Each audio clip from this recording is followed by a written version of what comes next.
Hello and welcome to Flaunt. Create a life you love after infidelity or betrayal. I'm Laura Cheadle, and today I've got an incredible guest. Her name is Erica Bennett, and her podcast you will love. It's called the Crazy Ex-Wives Club podcast. And Erica also has experienced infidelity. And like me, originally, she decided to stay and work it out. And then after a couple of years, it was like, and no. And she is now a coach, a guest speaker, a trainer, and a divorced boy mom learning to live life on her own terms.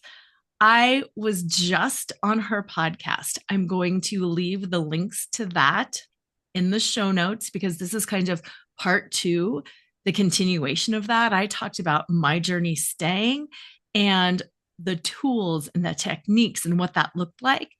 And now she is going to talk about what it looks like when you decide to leave, how she made that decision, and how she has navigated the rest of the journey. So, welcome to the show, Erica. Thank you. I'm excited to have this conversation. I love talking about this because I think we don't have enough stories of people who have made it through and transformed and started over. Yeah, absolutely. And I also love just the dichotomy between us, the similarities and the differences. We had the same experience. We both tried. Things turned out differently. We made different choices and we both survived and thrived and became better because of it. Yeah. And that's the one of my core beliefs. You can be happy if you stay, you can be happy if you go. It depends on the work that you're each Mm-hmm. willing to put into it. Mm-hmm. Yeah, absolutely. And what matters is that transformation because I think sometimes people get so caught up in, I have to make the right decision, Yes. not always just the decision. Right. And that was really hard for me because I was so afraid. So I was wildly stuck in fear of restarting.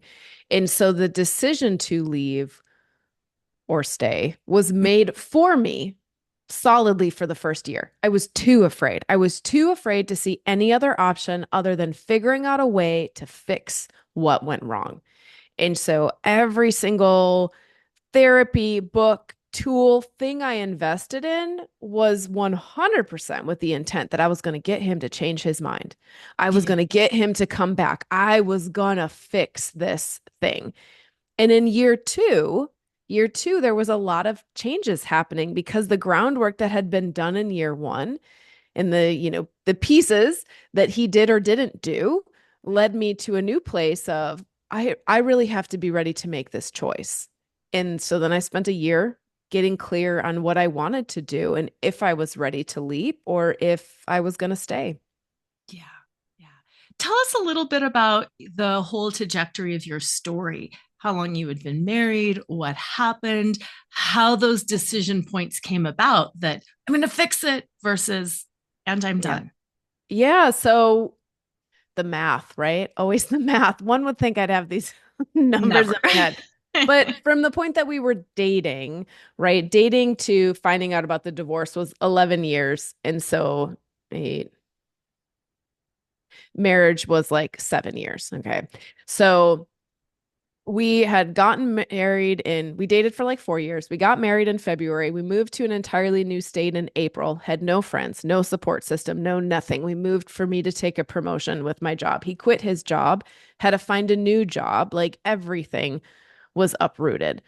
And we had lost our entire support system. But we continued to make it through, right? We continued to find you. We still didn't have any kids. We were freshly married.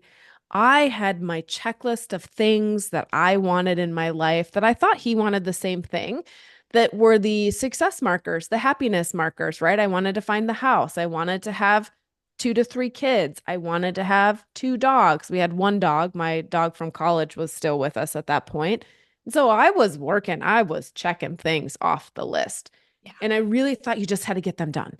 And once they were done, then you could relax. Then you could do all of the other things. And so that stayed that way for a while. We waited quite a bit until we had our son.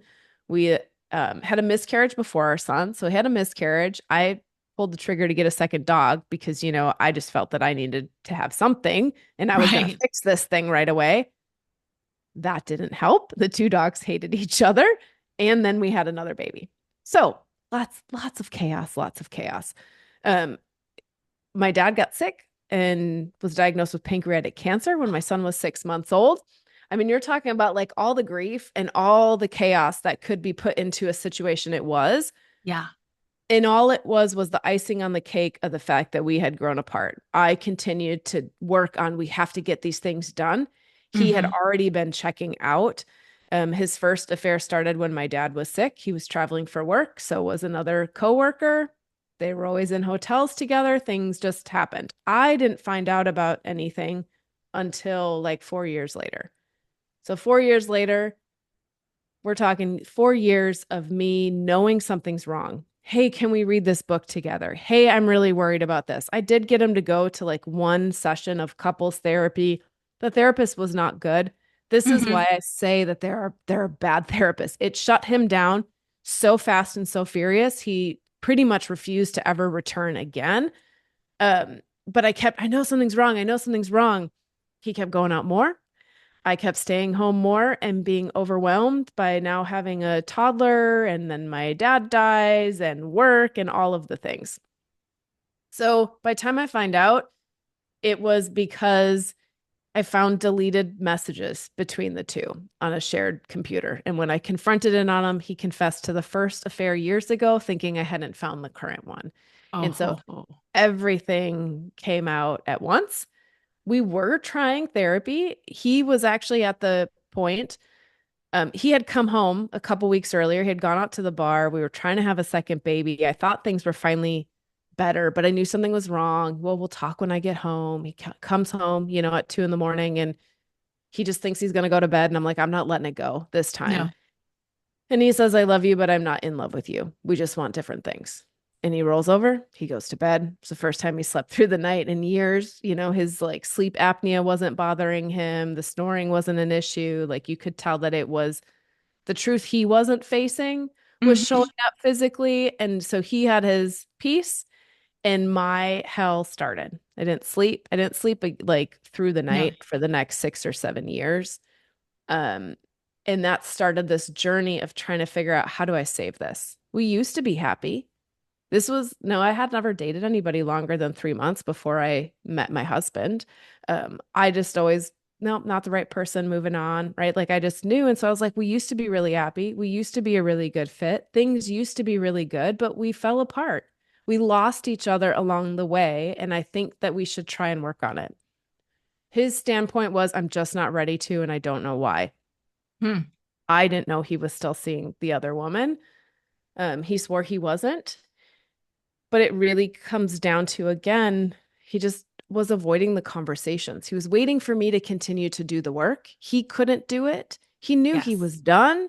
He couldn't do it, but I was going to fix it, right? So I got into manifesting, and how could I, watch The Secret every single night? How could I get this thing to work? And did divorce busting and did coaching and did therapy and did it was like a guidance thing where they walk with you while you explore what your feelings are. And I went deep into figuring out how to fix it. And every single person I talked to said, we can't control what he's choosing to do, but we can focus on you. So, what would help you right now? What would make you happy right now? What are you learning about yourself? What do you want to do? And while it was really annoying in all the Hmm. conversations, it was the groundwork, especially when I had so much alone time, to now start to really think about, what do I want? And how simple can little moments of joy become? A hot cup of coffee, the first hit of warm water in the shower on your back, Yeah. the ways that the tree leaves, they like sparkle. When I'm really happy in a good mood, they look like Different. fake. Like they're like shimmery. They look different. The clouds followed me everywhere. It was like the easiest thing to just help me breathe and realize that there is something so much bigger than me and that I'm going to be okay. Hmm. You have said so many times the phrase fix it. I was going to fix it. I was going to fix it. I was going to fix, fix, fix, fix, fix. And what I appreciate so much about that phrase is it's easy to get stuck into that. But in order to claim you're going to fix something, you have to say something is broken. And like you were talking about, something is bigger than me. Maybe it's not broken. Maybe it never was broken. Maybe this was not the path for either of you. Yeah. And that's really where I landed at the end of the 2 years. I got to this beautiful place where I wanted the best for both of us. I really Mm-hmm. wanted everyone to be happy. This was a man that I had loved for a lot of years. I didn't want him suffering. I didn't No, want me suffering. I didn't want our son suffering. no, But I also was very clear that the things that I wanted in a partner, or he him. didn't want to be. We really didn't want the same things at the end of this journey. And that was the piece of getting to a place where there was no more anger, there was no more hatred. Could embrace the fact that this was a chapter, not a forever story. Mm-hmm. This was exactly as it was supposed to be. Look at how far it brought me. Look at the things I would have never learned. Look at who I became because of it. And I would never wish it upon anybody. But No. it was the catalyst that I needed because I was stubborn or I wasn't looking at things. I had watched The Secret years before, thinking that it was the solution to a problem at work. And then it comes around full circle again, X number of years later. And I was like, oh, you mean to tell me that the root of happiness is me learning how to choose what I want to think about? Mm-hmm. That's like there's a whole manifesting world. That's great. But really the point is your happiness is your ability to choose what you want to focus on and how you want to feel. Yes. My Yes. happiness is no longer reliant on how you choose to show up. Now, No. if you choose to show up and it irritates me, do I get irritated? Yes. And then I see it and I acknowledge it, I feel it, and then I choose to let it go. There's Yes. so many other things in life. I don't get wound up over how he chooses to act, right? I don't get wound up in how he chooses to communicate. And for the first 6 years, the other woman stayed, and it Wow. was horrendous. I bet. Um, and I had to, again, learn to let go, learn to focus on what I can control. I cannot control how he chooses to parent. My son was safe. My son was loved. We're not talking about No. abuse, but he wasn't present. He wasn't home. He didn't do things that were important to my son. He made my son do whatever he wanted to do. And I let it all go and chose to instead focus on, well, I can teach my son that that has nothing to do with him.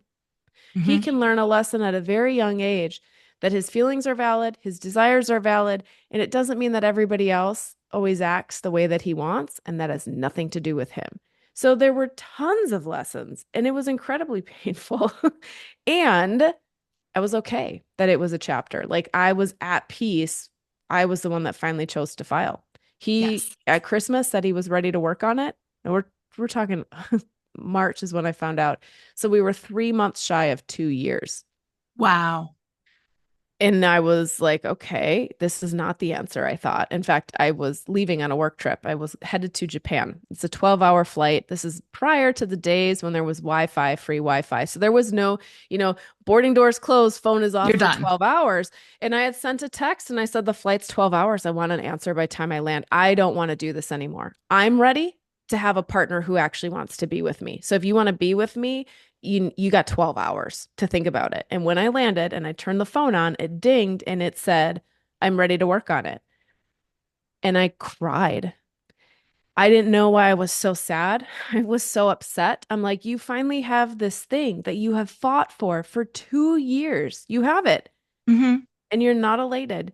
You're really sad about something and I didn't know why. And it took a couple more months to explore that he still wasn't really available. He was willing to show up, right? He tried to make a really great Christmas for the family. But he was emotionally not available and I need somebody emotionally available. And so then I was like, this is not it. We Yeah. both sat there and were in the fields and filed and was done. Yeah. What I really like and appreciate about your vulnerability, sharing that and talking about it, is again, it is not a one time decision. And I Mm-mm. say this all the time. It's you decide almost on a daily basis. No, it's not that you're not committed. you can show up and you can change your mind, and you can change your mind several times. You wanted it to work. You did all of these things to try to make it work, manifesting, fixing it. Then at some point, you decided you didn't want to. And it's so important for us to give ourselves permission to be in the moment, to know ourselves more, to understand ourselves on a deeper level every single day. It's not like, "Oh, last Thursday, I figured myself out. Now everything is perfect for the next 90 years of my life because I figured myself out on Thursday." Yeah. We can change our mind. Our partners can change their mind. We can lean into something and decide, oh, it's not what I wanted. And that's okay. We're never stuck. We're never trapped, ever. No. And one of the things that I really did a lot was I created small practices to make sure that I stayed in a happy, peaceful mindset because I had lost the ability to trust my own intuition. I had Mm-hmm. ignored it for all those years. I knew something was wrong, and I kept telling myself I was crazy. I kept telling myself, like, he would never do that. Right. And all the things that I told myself he never would, he did, which Mm-hmm. meant that I had to spend some time rebuilding my own trust with myself. And sometimes Totally. it still freaks out on me. So when I was in that, "Oh, I'm absolutely done. I can't handle anymore." And I'd be like, "But you really, really want this to work." I would go to a practice where I visualized the best outcome for both of us. I Mm-hmm. went real general, right? Like, I don't know what the answer is, but I want him to be happy. I want me to be happy. I do truly believe we both can be happy, whether we stay or whether we go. I believe we can both be happy. And I would just visualize that. I would Yes. visualize how good does it feel to be in a place where I'm sitting there like, oh, I'm really happy with my life. And then to look at him in my visualization and be like, "Oh, I'm really happy that he's happy in his life. We've gone through some shit. I'm happy. We're both happy." Mm-hmm. Then in that state, I could ask myself, do you want to keep trying? Or are you ready to quit?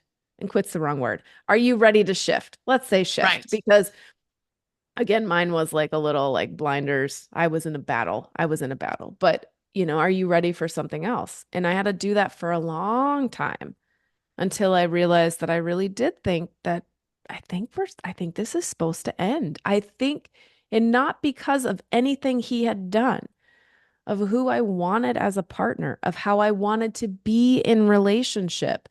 I had become a completely different person. I mean, I had Oh, yeah. become a crystal wearing, meditating, manifesting, like woo woo, crazy pants lady, and I loved it.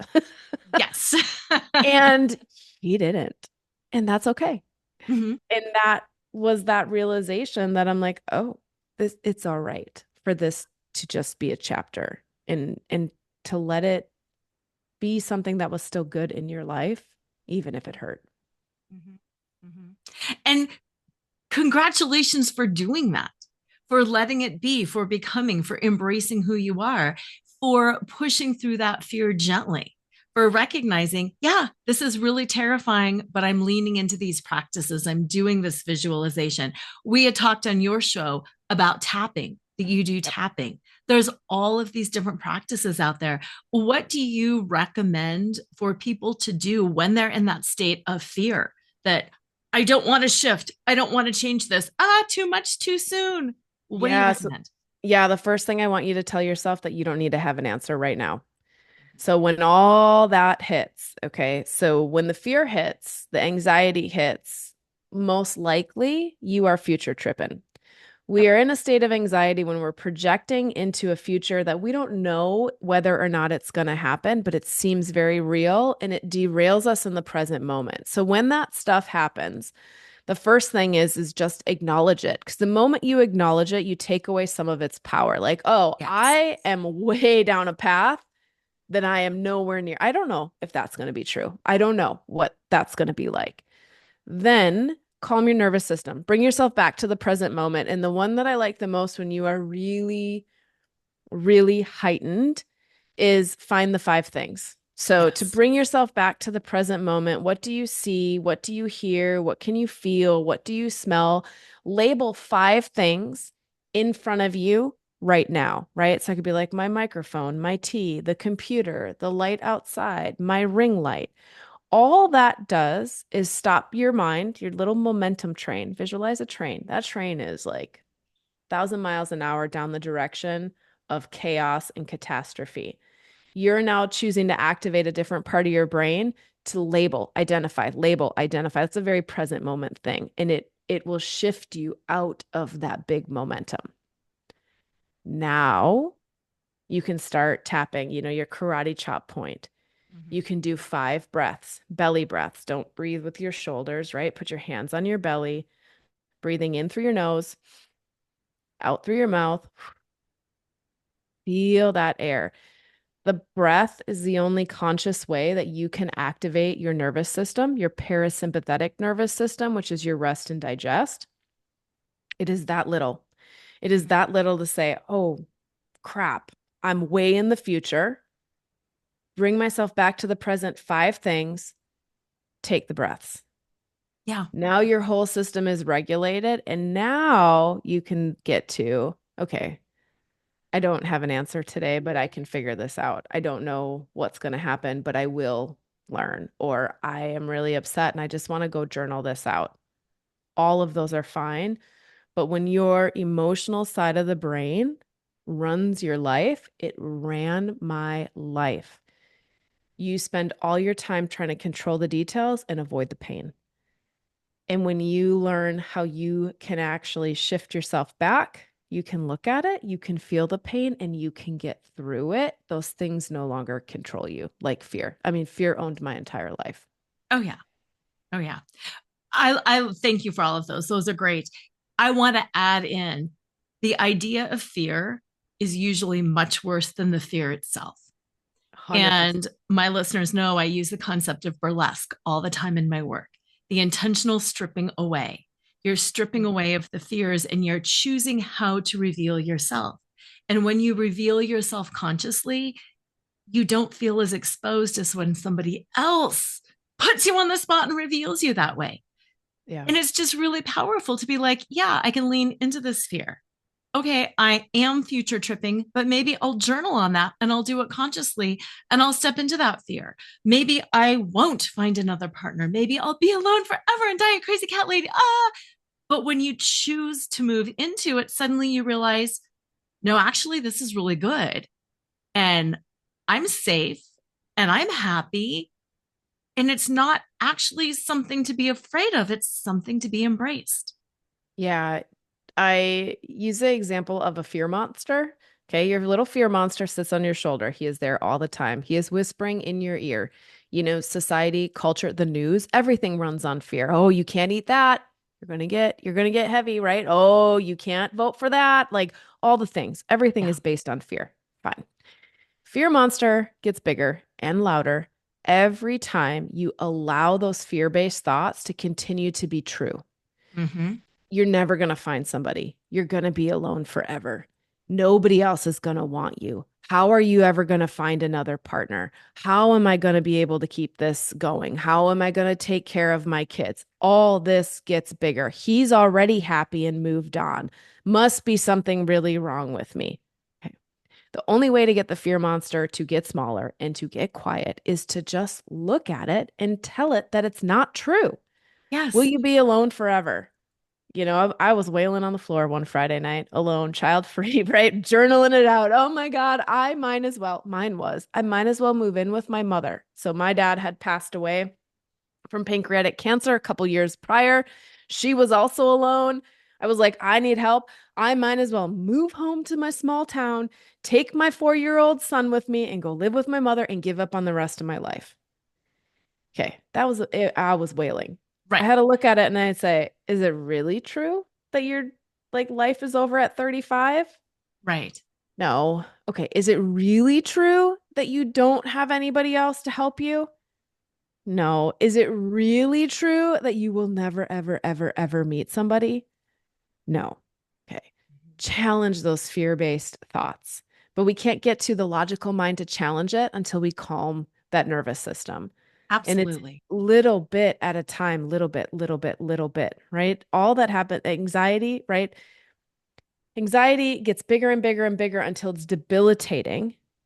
because that fear monster got bigger and bigger and bigger. Those beliefs got stronger and stronger and stronger. So pick a little one, pick a tiny low hanging branch and break it off and tell it it's not true, right? You get stronger at being able to challenge those beliefs until you are so fast in it. Mine will show up now and I'll be like, oh, not Not true. really. I go, I Yeah. feel it. I feel it in my system. It is scary. It feels like fear and anxiety. And I go, okay, this is not a thing I'm going to think about right now because I'm not lined up to my true self. Fear monster is running. This is not true. I'm Mm-mm. challenging this thought. I'll come back to it later and I'll walk away. Yeah. And speaking about the crazy manifesting woo-woo stuff, because that's the journey I'm on too. Yeah. We do attract what we think about. We do attract what we project. Yep. And similarly, when I start going down that rabbit hole of fear and crazy stuff, it does stop me to realize when I'm putting out this vibration, I am attracting that vibration. Mm-hmm. And not that I take any blame for my husband's affairs, because I don't, but Yeah. I can also look back at how I put myself in the role of the martyr. I put myself in the role of the neglected wife. I put myself in that and I believed it and I projected it because I wanted people to see, oh, Laura is so good and she's so pretty and she's so kind and she's such a good mom. And look, he's working all the time and he's ignoring her. Like, Yeah. that was a thing that I created. And again, I didn't cause it, but this is something that we co created together. And this is me owning my stuff. Yeah. And mine was, I didn't stand up for who I was and what I needed.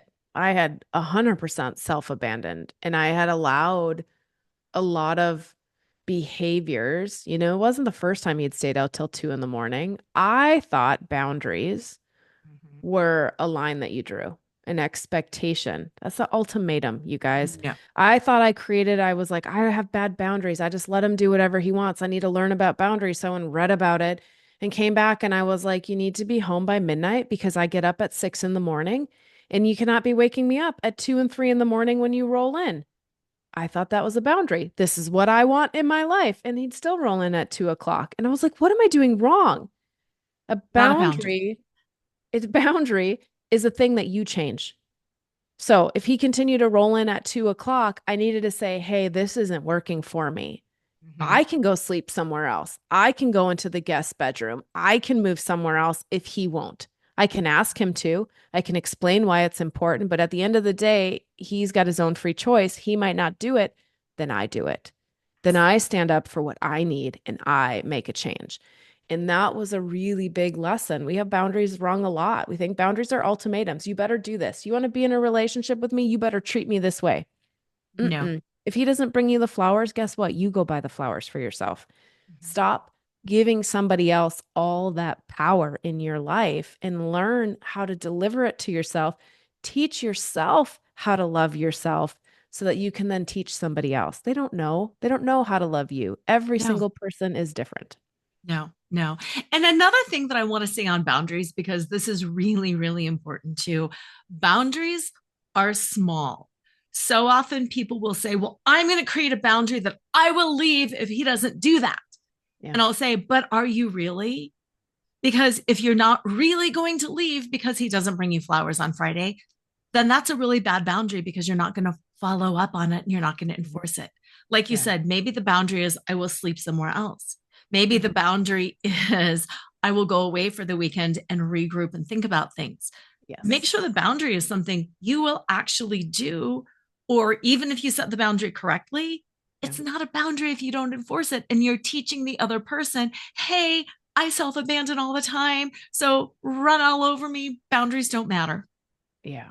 Right. A boundary is like a white picket fence. Okay. You are your house. Mm-hmm. Your white picket fence and your yard, how big your yard is how much you can maintain where you put that fence. But the boundary is, hey, this is about how much I can handle. This is about what I can take on, but this is what I need to make my house and my yard look really pretty. Yeah. Do you need, I see it all the time, right? Every mom I know almost wakes up early to read or journal or enjoy their coffee in silence before their kids get up. That's a boundary. Yeah. I need 30 minutes alone in the morning before I have to talk to anybody to be my best self. For me, I need a walk. Ideally, I need two, one in the morning and one in the afternoon. 15 to 30 minutes. It doesn't have to be a lot, but I got to go back out and reconnect with nature and get my breathing regulated again for me to be my best self. I Hmm. need to eat on time. I get hangry. I know this. That doesn't mean, for a while, I was reliant on my partner to make sure he fed me at the right time, and it never worked. And I was always crabby and I was always upset. So then I started packing snacks. We got a sports tournament all day. I took care of what I needed. That's a boundary. You guys, they are the small things you need to protect the yard inside that white picket fence. What do you need to be your best self? And most times we lose ourselves so much in the relationship, we cannot even tell anybody what we need because the Yes. relationship takes up all of our time. Our kids take up all of our time. What do you need? What do you need to be your best self? Like you should sit down today and write out what do you need if you put together your ideal day. What does it look like? Does it start with your favorite cup of coffee or tea? Does it move through a nice, healthy breakfast? Do you get gym time in the afternoon? What do you need? Yeah. Yeah. What I appreciate about that too is that's the F and flaunt. That's finding your fetish. That is what fills you up first. Fill yourself up first. If it doesn't happen, it doesn't happen and roll with it. Yep. But knowing what you need is huge. And again, whether you are building a relationship with your current partner or with a new partner or with a friend or with a family member or with a child, when you don't know who you are, how do you expect anybody else to know you? One of Mm-hmm. the activities that I love to do with my people is to have them look in a mirror and to really see themselves and to practice telling themselves what I love about you, what I need from you, what I want from you, and to just practice stating your needs. And it's hard. And most people cry because Mm-hmm. we've never stood in that. Yeah. I know I did that Louise Hay mirror activity where you're supposed to stand and stare at yourself in your eyes and It's say, hard. like, I love you. And I, as you are, we don't actually look in our own eyes, you guys. Like, we just don't. We look at everything else, right? You look at your hair, you look at your makeup, you look at what you're wearing, you look at something else. But if you got real close to the mirror and actually looked right in your eyes, we don't do it. Uh-uh. Yeah, Uh-uh. it's And part of powerful. that, and I want to kind of go down this too. I had mentioned burlesque earlier because I just love the whole concept of dance and performance art. Who is the main character in your life? And how do you see your partner not as an accessory to you, but also as a main character in their life? Because, like you said, the truth of the matter is you can only control you. They can only control themselves. You are bringing two main characters together, two lead actors together, two main dancers together. How do you dance with each other? Because our partners are not accessories to us, and we are not accessories to them. So, how did you both break away, reclaim that main character energy in your life? And then how did you also, because I know you're in a relationship, how are you Mhm. navigating that now, not abandoning yourself this time through? I mean, I'm trying. No, I'm just kidding. We all are trying. It's always a work in progress. Yeah. So in my marriage, I really wanted an assistant. And that was one of the pieces that I owned. That was not Yep. cool. I wanted him to do what I asked, make my life easier so I could get more stuff done. And I think a lot of marriages run on you expect your husband to be an assistant. You expect him to clean the way you clean, to cook the way you cook, to dress the kids the way you dress, and they're their own unique person. Wait, And what? so, right? Yeah. Like, and I did. Because I was so overwhelmed. Again, I had bad boundaries on what I could or could not take on. I am a perfectionist. I kept taking on everything. High functioning anxiety, name of my life, right? So I kept taking more on, trying to be the perfect parent and the perfect Pinterest mom and the perfect employee. I was really overwhelmed. So I expected him to just come in and clean up the extras that I needed to be done. So then, you get divorced. I remember not knowing what I wanted to eat for dinner because he would get home early and he always made dinner. And it was now something I really miss because now I have to cook and I don't Yeah. like cooking. But at the moment, I was really frustrated because he didn't want to cook the things that I wanted to eat. We like different things, but food was always there. Now I'm divorced, friends coming over to help install a toilet. And I'm like, well, what do you want? And he's like, just make what you want to eat. And I hadn't had that freedom in a really long time. So when I got divorced and I had learned that fear had taken over my entire life, I was afraid to try a new restaurant because a lot of foods made me really sick. My digestive system had like quit. My adrenals were shot, my hormones were shot, my digestion was shot. I ended up having a really, really severe case of SIBO, but I didn't find out until years later. So Wow. like if we went out to eat and I ate and had one cocktail, guaranteed 2 hours after laying down, I would be up throwing up dinner. Like my system just excessive pain, bloat, it didn't like food. I was afraid to try a new place. I was afraid to try beer. I was afraid to go anywhere where I looked like I didn't know what I was doing. I didn't ever want to appear like I was lost or didn't have all the details. Fear ran my whole life.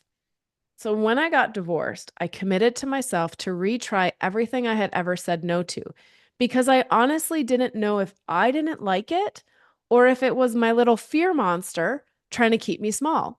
And so I tried camping again and I realized that I actually really liked it. Whereas before I used to freak out about where's the bathroom and what's my hair going to look and how am I going to shower. And now it was delightful.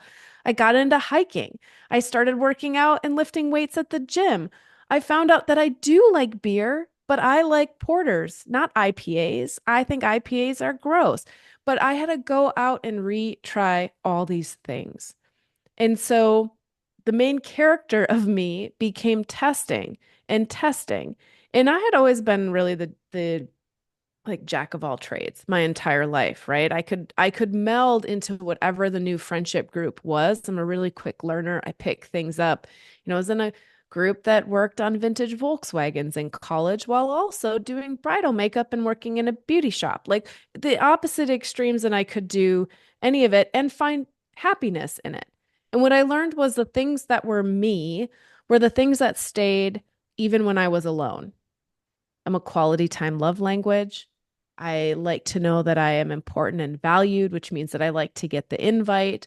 So I was doing a lot of these outings for the social aspects without realizing that I didn't really just like doing it. The thing didn't fill me up, even though I love sanding cars down, like auto body work, love it. It's super relaxing for me, but I don't do it anymore. So I dove into, I could try whatever I wanted. Yeah. And the beauty of getting divorced is you already broke the society rule, right? You already became you're the black sheep. You're the one who's kicked out of the circle. You can do whatever you want. So I could get as weird and crazy as I wanted. COVID had hit, so like super random, but I started no longer wearing bras and I'd spent my whole life being like you always have to have a bra on. And now I was like, I am free to do whatever I wanted. I bought every single sound bowl I ever wanted. I just sit on the floor and play them with my music. I would meditate. I started wearing all my beads and all my crystals.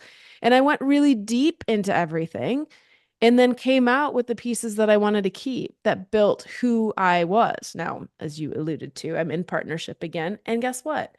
I have to fight for my boundaries in a beautiful way. And guess what? It's not my partner. It's me. Right. Like I am so quick again to self-abandon, a daily meditation. I'm real quick to like not have the time for that because I made dinner and I cleaned the kitchen and then I wanted to hang out and watch TV together instead. He's like, can you please go do your yoga, go do your meditation. You are happier when you're doing it. And I had to enlist him. I'm like, you have to kick me off the couch because Yeah. my quality time will make me just want to sit with you, even though I don't care about what the TV is, even though I know I feel better when I'm doing something else. And so that's where it's a daily practice. Hmm. Sometimes I'm giving more, and then I find that I'm depleted. And the lesson is Yes. that in my main character energy, that's my responsibility. It's not his. And so then I say, okay, I'm a little depleted. I need a little bath time tonight. I need to do my own thing for a little bit. I need to carve out Erica time because I've lost her again. And then you pick her back up and you're like, oh, there she is. And how do I want to merge this habit that I used to have? When I was single, I had a lot of free time. I did a lot of beautiful, delightful rituals with the full moon and the new moon, burning intentions and soaking in bath water. And I did moon water every time there was a full moon. And a lot of those rituals have fallen away and I crave them. And Hmm. so now it's a deliberate choice of me bringing them back in one at a time and saying, is this what I want in this season of my life right now? Does this Yes. feel really good and really juicy again? And like, is this the thing that just makes me feel more like me? Hmm. And when I find that, I want that for my partner. My partner finds himself through sports and through diving and through travel. And so in the beginning, it was really hard. He's like, I'm going Hmm. on a trip and you're not coming with. And my mind was, oh my God, that means that are you cheating? Or who are you seeing? Right? Because that was my old story. He's Hmm. like, no, I'm going to go play sports. I'm going to be on the pitch, 10 hours a day. You don't want to be here. No. And I want him to come back recharged. Hmm. I would never want to get in the way of his sports playing because that is like his version of therapy. That is where he relaxes and finds himself again. And And it's important. it is important. Nobody wants to be somebody else's only source of happiness. No. We put up these hoops. We're in a relationship. I'd be really happy if you made me dinner tonight. That's a hoop. Jump through the Right. hoop for my happiness. Jump through this next hoop for my happiness. I need to go to bed at 10 so you can't be up late. Jump through that hoop for my happiness. Do you want to do that for somebody else? Like if No. your partner was only happy because of the things that you did for him, that's exhausting.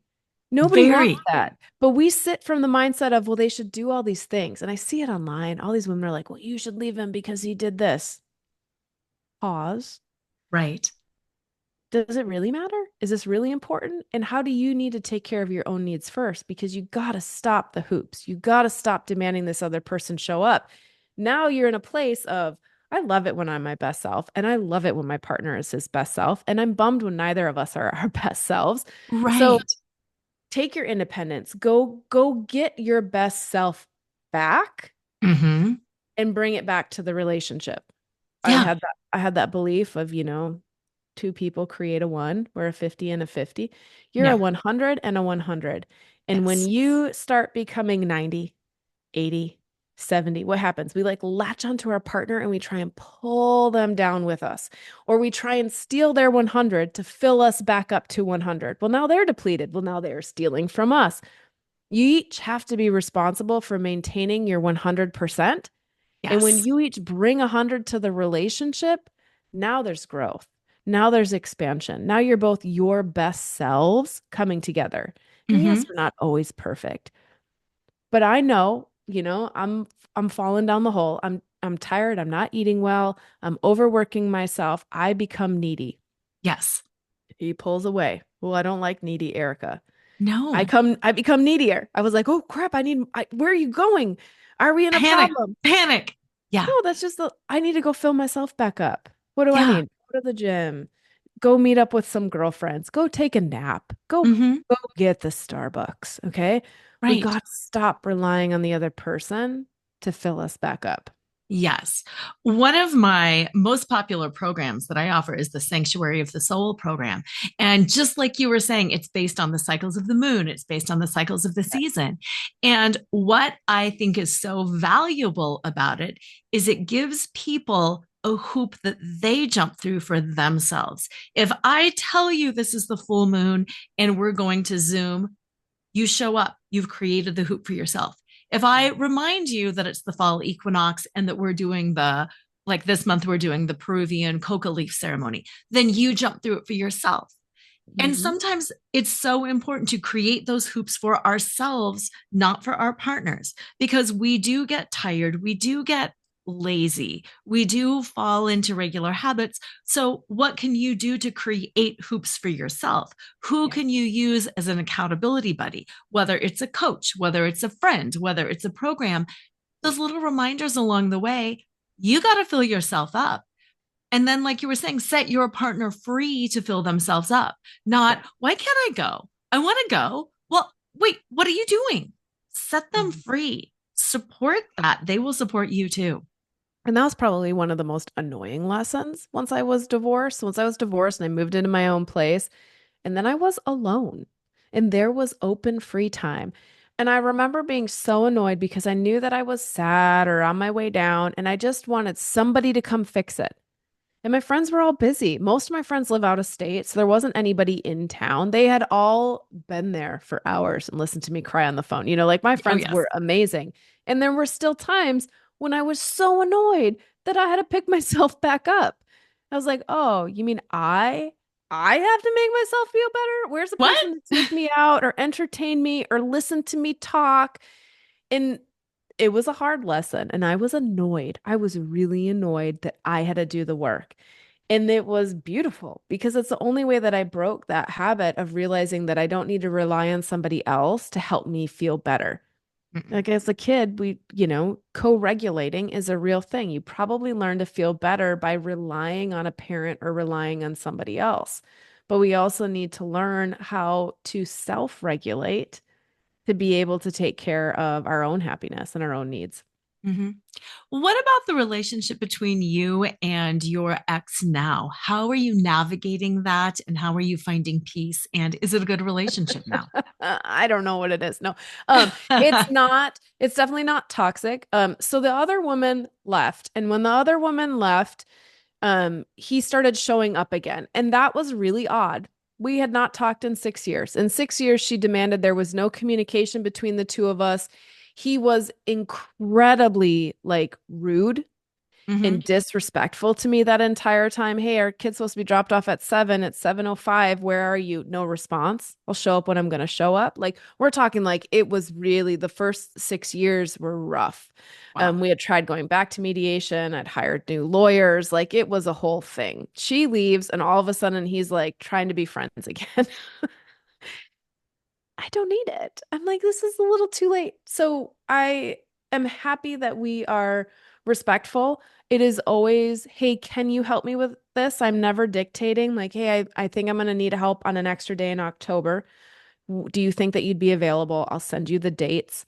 If he helps out with something, thank you so much. And authentically, I am grateful that he is willing to show up, that he is available when I ask. We have gotten to a place where we are cordial and we can communicate back and forth, and it doesn't have to just be text. He can call on the phone and be like, hey, what's the plan for this? And sometimes those old wounds show up.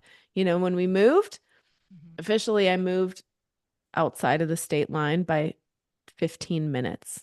So I'm the same. He lived in the middle. I lived way further in. Now I live the other side, the same distance. Did he show up and be like, you can't do this?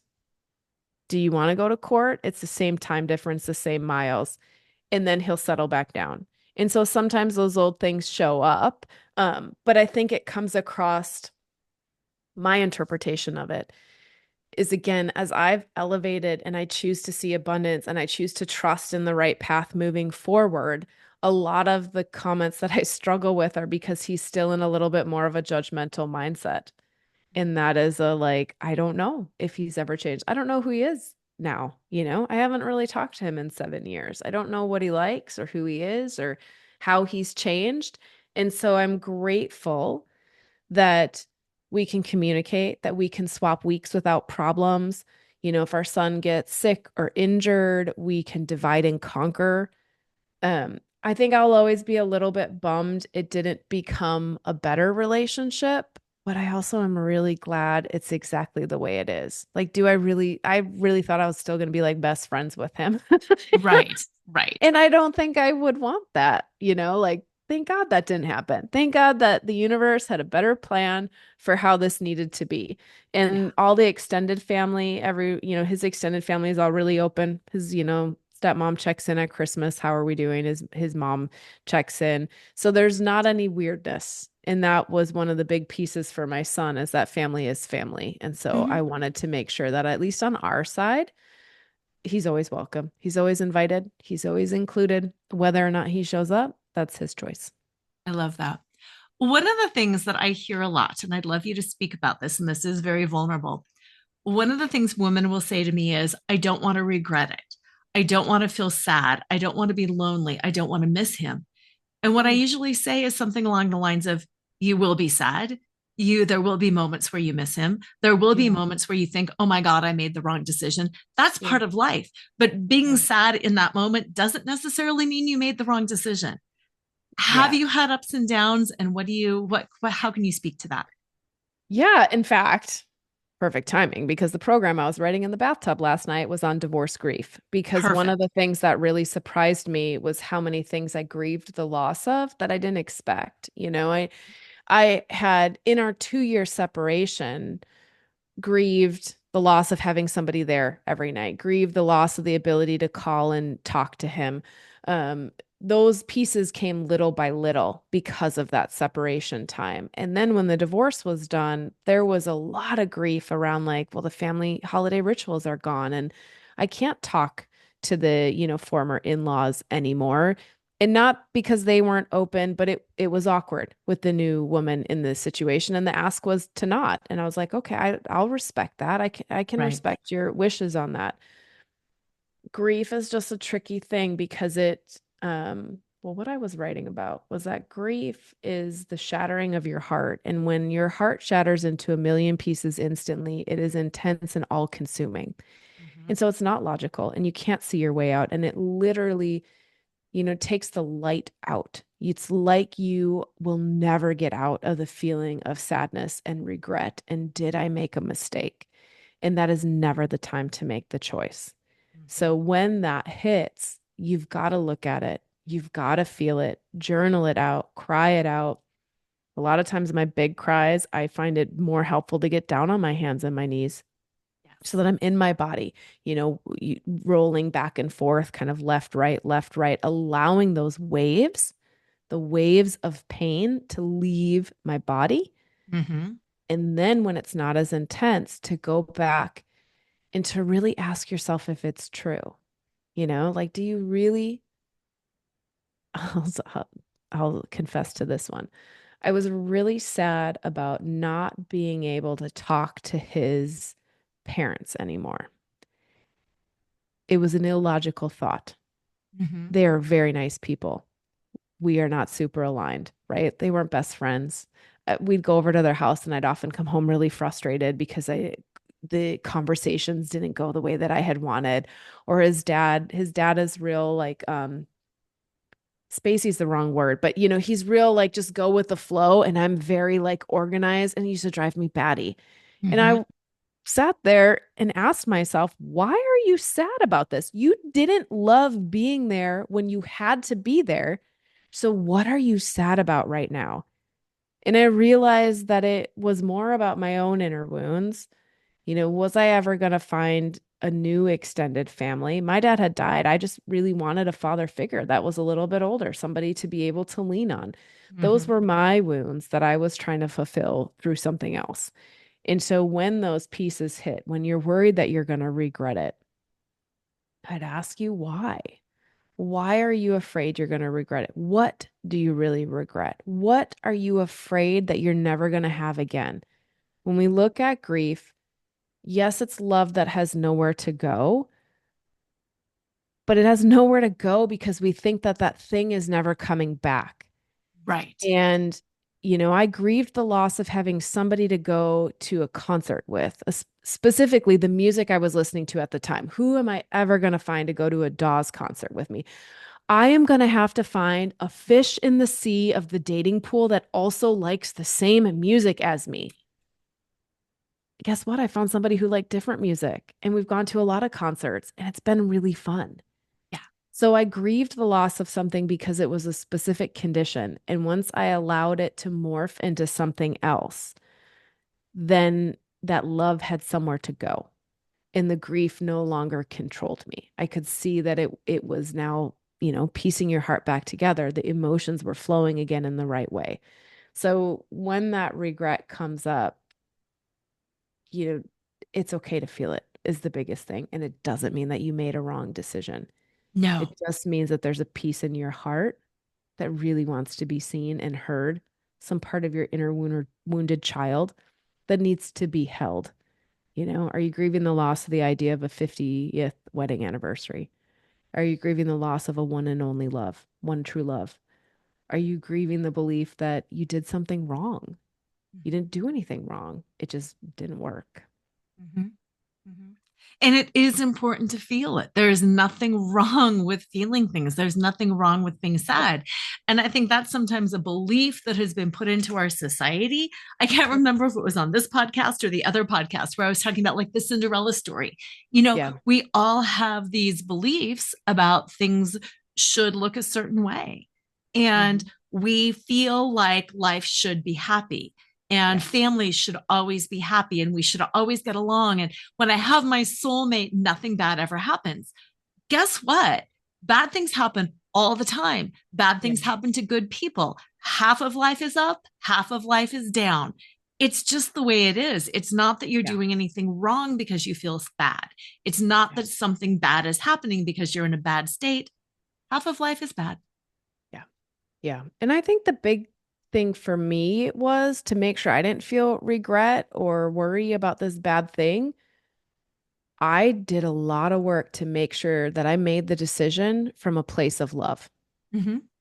And until I cleared all that old pain and hurt and resentment and fear and uncertainty, then I could sit in that place that I shared. Like, I really wanted him to be happy. I really wanted me to be happy. And I Yeah. was okay if that wasn't together.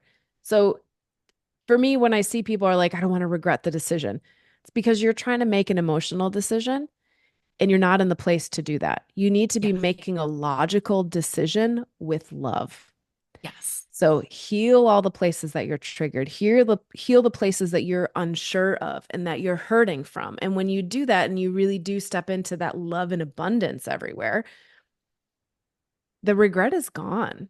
Yes. Yes, there are things I wish I had done differently, but like not really. It was a lesson. There are no mistakes. I did Mm-hmm. the best I could in the moment. I was Yes. not perfect, but I did the best I could, and then I learned from it. Yes. And that brings it full circle and is such a great place to wrap up on. It is a choice. It is a choice. Are there mistakes I made? Yes. Are there things I regret? Yes. I can focus on how bad it was, or I can choose to see the lessons. I can choose to see the love. I can choose to see how it actually miraculously worked out in ways that I never anticipated happening. It's a choice. Choose the love, choose the joy, choose yourself. Mhm. It has been so wonderful to have you on the show. Thank you for all of the wisdom. Listeners, again, my interview on the Crazy Ex Wives Club's podcast just dropped. So check that first. I will put the links below. We have got these amazing two shows that will help you. Reach out to either of us, reach out to both of us. Let's just talk. Let's talk about grief. Let's talk about loss. Let's talk about love. Let's talk about the work. Let's talk about ourselves. Let's just talk because we are not alone. You are not alone. Have an amazing week. And as usual, always remember to flaunt exactly who you are because who you are is always more than enough.